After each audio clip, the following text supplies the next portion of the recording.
Welcome to WholeCEO with Lisa G. I'm the best-selling author of The Boss Weight Loss. I'm bringing you the top tips to be unstoppable. This is a once-in-a-lifetime opportunity to actually pull up a chair with today's top experts in mindset, weight loss, business, and more. Learn our top tips so that you can have more energy, be fit and resilient, feel unstoppable, unshakable, and unbreakable. She's a wife, mother, and daughter who serves as an empowerment speaker, high-performance life coach, and award-winning author.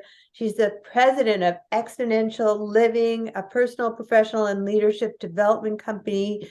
Welcome to the podcast, Sheri Riley. Hello, thank you so much.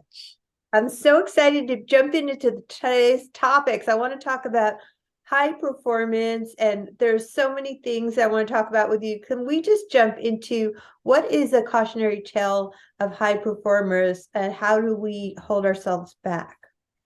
Yeah, one of them, there's several, but one of them, and one that I find consistently is our skill and talent can take us to levels of success that our character, our decision making can't sustain.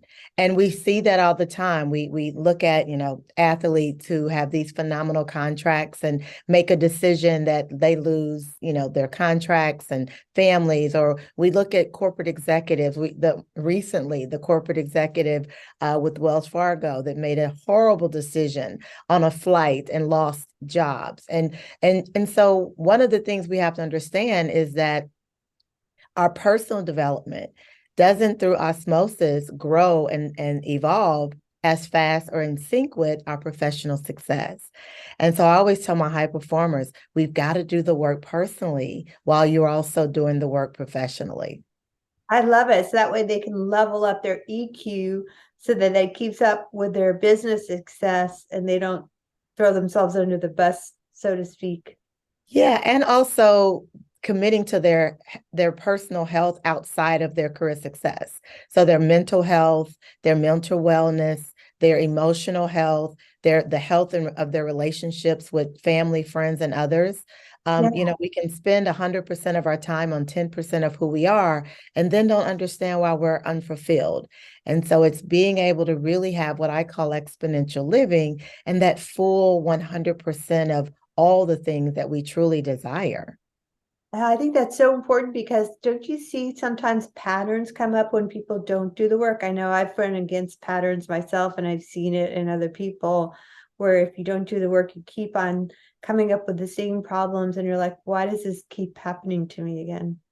And when we're not self-aware, we'll blame any and everything outside of us, right? We'll blame the boss, we'll blame the job, we'll blame the spouse, we'll blame, I didn't get the opportunity or the opportunity was, above me or whatever, instead of going, okay, if this pattern is happening over and over and I'm the only consistent variable, right?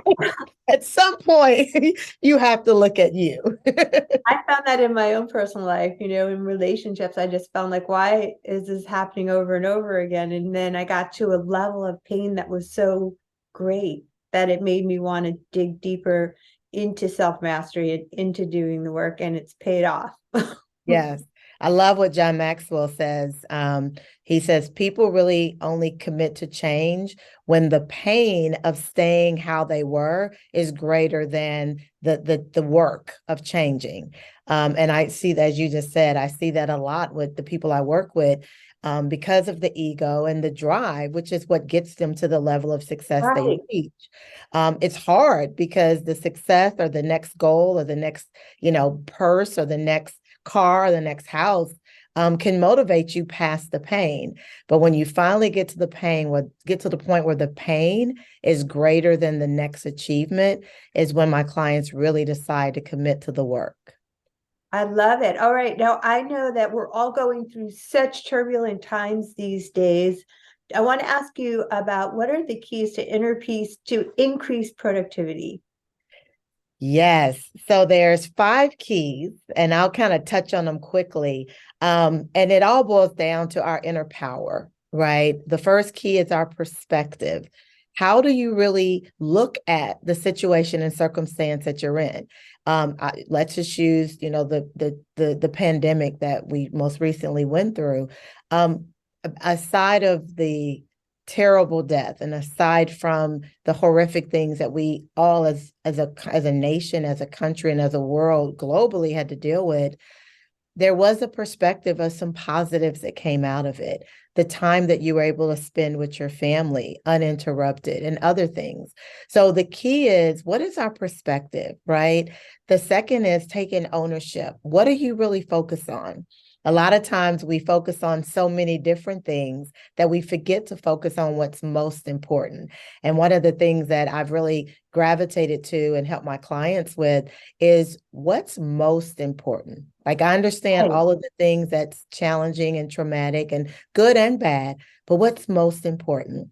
And then the third key is our wisdom. And Right. that really boils down to how do you identify when an opportunity is actually a distraction, right? In the midst of everything, you have these different opportunities, but Right. many times, most of them are a distraction from what's most important. The fourth is the engagement, which really is the most important. How do you really stay consistent, right? How do you really stay present? One of the things that I work with my clients on is multitasking. That's a myth. Like, the brain can only focus on one I'm thing at a time. so guilty of that Right? myself. Oh my gosh, I'm a Shiny recovering, object. yeah, I'm a recovering multitasker, right? But we have to be present. We have to be present. And then the last is the reward. And we get that from that consistency. And so, what are the triggers that are keeping you from being consistent? So those are the 5 keys: our perspective, taking ownership, what the wisdom of knowing when an opportunity is actually a distraction, being engaged, meaning being present in every moment, and then we get the reward. And the reward comes from the consistency. I love all of those 5 things, especially perspective, because I feel like when you look really hard, in light of all the turmoil that I personally myself felt, everyone felt in the pandemic, there was a silver lining. We did get to spend more time with our family and reevaluate, like, what am I doing? What really matters? I love that you said that too. And Yeah. what other tips do you have for our audience about winning in the game of life? Yes. So, especially with high performers, and just most of us who are really getting up every day, working to be the best version of ourselves, working to be the best parent or the best friend or the best spouse or just the best at whatever we choose to do. Well, there's always a sense of drive, and there's always a sense of what's next, and there's always a sense of, I got to accomplish this next goal. And what I like to say to help us really engage with where we are present is, never allow what you want to accomplish to rob you of the joy of what you've already achieved, right? Never let your desire for what you want to accomplish to rob you of the joy of what you've already achieved. And so a lot of times we don't take a moment to really appreciate that where we are right now was a goal that we set before. And so we've got to appreciate where we are so that we can be empowered with gratitude.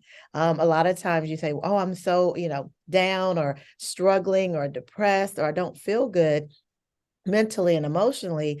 And a lot of times it's just because we haven't taken a moment to just have gratitude and appreciate where we are while still being committed to the next goal. I love that you bring that up too, because I also have been guilty of not enjoying the journey and just striving for the next thing. And I think that that's a part of doing the work, is like Mhm. every morning I try to make myself find what I'm grateful for, and every night, and it's not that hard. Yeah, And because if we really look at it, we are winning. Now, is there more that we want to accomplish? Absolutely. But the more we want to accomplish doesn't negate what we've already achieved. And that in and of itself can help so many people that are just feeling the blues, feeling just like, oh my God, can I do this? And I just encourage you to win in life, enjoy the success that you have, and still be open to and committed to future success. Do you have any last tips you want to leave our audience with about how they can increase productivity and keep going through these disruptive times? Yes, I would love to share about my book, Exponential Living. Stop spending 100% of your time on 10% of who you are. And it really is the roadmap. There's 9 principles in that book that really focus on how. How do you live in the power of peace? How do you get to that place of clarity? And then when you get that peace and that clarity, how do you then move in courage? Whether it's making decisions to do, making decisions to stop, making decisions to let go, making decisions to pursue more. So when we get that peace, that clarity, it gives us the courage. And so my book, Exponential Living, really serves as that roadmap. Well, congratulations on the book. That sounds wonderful. I, for one, am going to get it. So where can people find you, find the book, get in touch? Yes, so the book and more information about myself is available on my website, Sheri Riley, SHERIRILEY. And that's also my social media, Instagram, YouTube, LinkedIn is Sheri Riley as well. Wonderful. Well, thank you for being a great guest on Whole CEO with Lisa G. Thank you. I appreciate it. And thank you so much for having me. Thanks for coming to Whole CEO with Lisa G. After over 20 years helping people lose weight and get fit, I'm so excited to announce that I found the missing link with my coaching. Message me if you want to learn how to look better, feel better, and go faster with a master. Lisa G at lisagfit.com.